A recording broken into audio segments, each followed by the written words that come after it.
ವಿಜಯಪುರ ನಗರದಲ್ಲಿ ಮಂಗಳವಾರ ಜಿಲ್ಲಾ ಉಸ್ತುವಾರಿ ಸಚಿವ ಎಂ.ಬಿ. ಪಾಟೀಲ್ ಅವರು ಸರ್ಕಾರಿ ಮೆಡಿಕಲ್ ಕಾಲೇಜಿಗಾಗಿ ಪಿಪಿಪಿ ವಿರೋಧಿ ಹೋರಾಟಗಾರರ ಬಂಧನ ವಿಚಾರಕ್ಕೆ ಸ್ಪಷ್ಟನೆ ನೀಡಿದರು.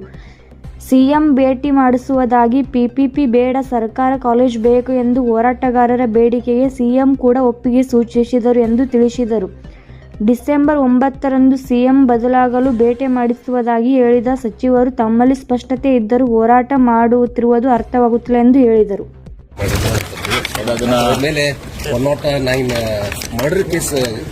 ನೋಡಿ, ಈಗ ನಾನು ಬಹಳ ಸ್ಪಷ್ಟವಾಗಿ ಹೇಳಿದ್ದೆ, ನೀವು ಎಲ್ಲರೂ ಕೂಡ ಇದ್ದೀರಿ ಪ್ರೆಸ್ ಕಾನ್ಫರೆನ್ಸ್ನಲ್ಲಿ. ನಾನು ಸ್ಪಷ್ಟವಾಗಿಯೂ ಕೂಡ ಮುಖ್ಯಮಂತ್ರಿಗಳನ್ನ ಭೇಟಿ ಮಾಡಿಸಿ ಹೇಳಿದ್ದೆ. ಅವತ್ತು ನಾನು ಅದನ್ನು ಕೂಡ ಹೇಳಿದೆ, ಸ್ವಲ್ಪ ಮನೆಯಲ್ಲಿ ಕೂತ್ಕೊಂಡಿದ್ದಾಗ ಸ್ವಲ್ಪ ಮಾನವೀಯತೆ ಮಾಡ್ಕೋಬೇಕು. ಆವಾಗ ನಮಗೆ ಪಿಪಿಪಿ ಮೆಡಿಕಲ್ ಕಾಲೇಜ್ ಬೇಡ, ಸರ್ಕಾರಿ ಆಗಬೇಕು. ಆಯಿತು, ಸಿಎಂ ಅವರು ಹೇಳಿದ್ರು, ಆಯಿತು ಹಾಗೆ ಮಾಡೋಣ, ಸ್ವಲ್ಪ ತಡ ಆಗ್ತದಂತೆ ಮುಖ್ಯಮಂತ್ರಿಗಳು ಹೇಳಿದ್ರು. ಅದಾದ್ಮೇಲೆ ಇವ್ರು ಅರ್ಥ ಮಾಡ್ಕೋಬೇಕಾಗಿತ್ತು. ಅದಾದ್ಮೇಲೆ ನಾನು ಪತ್ರಿಕಾಗೋಷ್ಠಿ ಮಾಡಿ ಹೇಳಿದ್ದೀನಿ. ನಾನು ಪತ್ರಿಕಾಗೋಷ್ಠಿ ಮಾಡಿ ಸ್ಪಷ್ಟವಾಗಿ ಹೇಳಿದ್ದೀನಿ, ಏನೂ ಇದು ಬಿಡಲಾದೆ ಒಂದೊಂದು ಶಬ್ದವನ್ನು ಕೂಡ ನಾವು ಅವ್ರಿಗೆ ಇದು ಮಾಡೋಂತ ಹೇಳಿದ್ದೀನಿ. ಮತ್ತು ಹೀಗಾಗಿ ಮತ್ತೆ ಯಾಕೆ ಇವರು ಮುಂದುವರಿಸಿದಂಥದ್ದು, ಮತ್ತೊಮ್ಮೆ ಭೇಟಿ ಮಾಡಿಸ್ತೀನಿ ಅಂತ ಕೂಡ ಹೇಳಿದ್ದೀನಿ. 9ನೇ ತಾರೀಕಿಗೆ ಬರ್ತಾ ಇದ್ದಾರೆ, ಈಗ ಕೂಡ ಭೇಟಿ ಮಾಡ್ತೀನಿ ಅವ್ರಿಗೆ. ಹೀಗಾಗಿ ನಾವು ಎಲ್ಲ ನನ್ನಲ್ಲಿ ಸ್ಪಷ್ಟತೆ ಇದೆ. ಆದ್ರೆ ಇದನ್ನ ಸ್ಪಷ್ಟತೆ ಇದ್ಕೊಂಡ್ಮೇಲೆ ಮಾಡಿದ್ರೆ ಮತ್ತೆ ಅದಕ್ಕೆ ನನಗೆ ಗೊತ್ತಾಗಲ್ಲ, ಅವ್ರ ಉದ್ದೇಶ ಏನಿದೆ ಗೊತ್ತಾಗಲ್ಲ.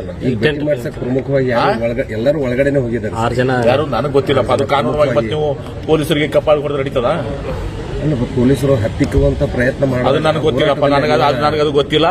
ಆದ್ರೆ ಇಷ್ಟೇ, ನೀವು ಕೂಡ ಇದೀರಿ ಮಾಧ್ಯಮದವರು, ನಿಮ್ಗೆ ಯಾರ ಕಪಾಳಿಗೆ ಹೊಡೆದು ನಡೀತದ?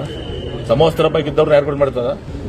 ಸುಮ್ಮನೆ ಸ್ವಾಮೀಜಿನೇ ಇರಲಿ, ಯಾರೇ ಇರಲಿ, ಎಂ.ಬಿ. ಪಾಟೀಲ್ ನಾನು ಕಪಾಳಿಗೆ ಹೊಡೆದು ನಡೀತದ? ಯಾರು ಪೊಲೀಸ್ ಆಸ್ಪತ್ರೆ ಹೊಡೆದು ನಡೀತದ? ಅದೇನಾಗಿದೆ ನನಗೆ ಗೊತ್ತಿಲ್ಲ.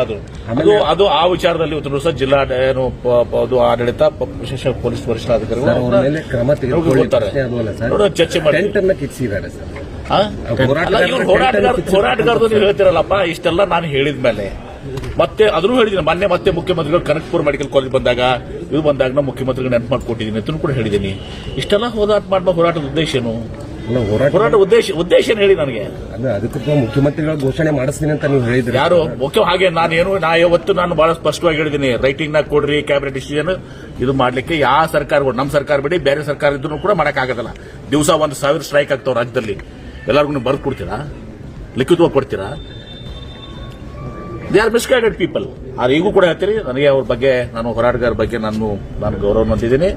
ಈಗೂ ಕೂಡ ಹೇಳ್ತೀರಿ, ಮುಖ್ಯಮಂತ್ರಿಗಳು ಬರ್ತಾರೆ 9ನೇ ತಾರೀಕಿಗೆ. ಮುಖ್ಯಮಂತ್ರಿಗಳು ಬಂದಾಗ ಒಂದು 10-12 ಮುಖಂಡರು ಯಾರಿದಾರ ಅವ್ರನ್ನ ಭೇಟಿ ಮಾಡಿಸುವಂಥದ್ದು ಮಾಡಿಸಿ ಮುಖ್ಯಮಂತ್ರಿಗಳು ನಮ್ಗೆ ಹೇಳ್ತೀವಿ. ಆದ್ರೆ ನೀವು ರೈಟಿಂಗ್ನಾಗ ಕೊಡ್ರಿ, ಕ್ಯಾಬಿನೆಟ್ ಡಿಸಿಷನ್ ಮಾಡ್ರಿ, ಈಗೂ ಆಗಲ್ಲ, ಮುಂದೂ ಆಗೋದಿಲ್ಲ. ಮಾಡಿಸುವಂತ ಹೇಳಿದ ಮೇಲೆ ವಿಶ್ವಾಸ ಇರ್ಬೇಕು, ನಂಬಿಕೆ ಇರಬೇಕಾಗ್ತದೆ. ಮುಖ್ಯಮಂತ್ರಿ ಘೋಷಣೆ ಆಗ್ತದೆ ಅಂತ ಮುಖ್ಯಮಂತ್ರಿಗಳು ಹೇಳ್ತಾರೆ, ಇಲ್ಲಪ್ಪ ನಾವು ಪಿಪಿಪಿ ಮಾಡಲ್ಲ, ಸರ್ಕಾರ ಮಾಡ್ತೀವಿ, ಹಣಕಾಸಿನ ಲಭ್ಯತೆ ನೋಡ್ಕೊಂಡು ನಾವು ಮಾಡ್ತೀವಿ ಅಂತ ಆಯ್ತಲ್ಲ. ಅವ್ರ ಮೇಲೆ ಪ್ರಕರಣ ದಾಖಲಾಗಿದೆ. ಅದನ್ನ ನೋಡಿ ಕೋರ್ಟ್ ಇದು ನಾನು ಎಸ್ ಪಿ ಜೊತೆ ಮಾತನಾಡ್ತೀನಿ. ಇವತ್ತು ನನಗೆ ಪ್ರೊಸೆಸ್ ಇರ್ತದೆ, ಮೋಸ್ಟ್ಲಿ ಕಾನೂನಾತ್ಮಕ ಪ್ರೊಸೆಸ್ ಇರ್ತದೆ. ಆ ಪ್ರೊಸೆಸ್ ನಲ್ಲಿ ಇವತ್ತು ಸಹ ಅವ್ರಿಗೂ ಕೂಡ ಏನ್ ಸಹಾಯ ಮಾಡೋಣ. ಅಲ್ಲ, ಅವರು ಕೂಡ ಯಾರು ಕಪಾಳ ಹೊಡೆದಿರಲ್ಲ, ಅವರು ಕೂಡ ಕ್ಷಮೆ ಕೇಳಬೇಕಾಗ್ತದೆ ಅವರ ಅಧಿಕಾರಿಗೆ. ಈಗ ಸಮವಸ್ತ್ರದ ಮೇಲೆ ಪೇ ಮಾಡೋದು ಬಹಳ ದೊಡ್ಡ ಅಪರಾಧ. ಅದರಿಂದ ಎಂ.ಬಿ. ಪಾಟೀಲ್ ಮಾಡಿದ್ರು ಕೂಡ ತಪ್ಪೇ, ನಾನು ಮಾಡಿದ್ರು ತಪ್ಪೇ ಅದು.